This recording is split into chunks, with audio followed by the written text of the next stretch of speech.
Bu kabul edilebilir bir karar değildir. AKP bu işle iç yüzünü ortaya koymuştur.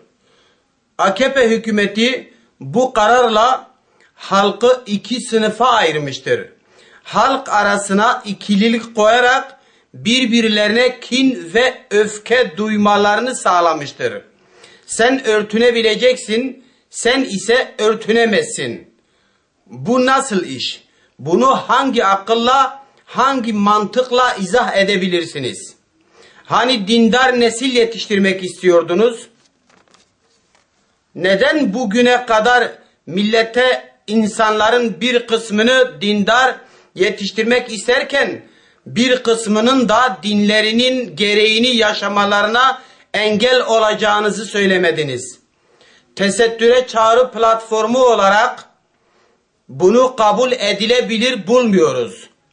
Bu adalet ve eşitlik ilkesine ve özgürlüklere aykırıdır. Bu karar geri alınana kadar bu işin ardını bırakmayacağız.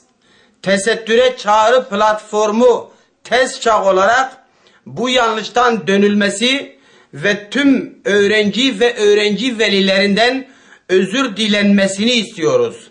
Müslüman duyarlı halkımız bu kararı verenleri vicdanlarında elbette mahkum edecektir. İleride yapılacak seçimlerde sandıklarda da bunu gösterecektir.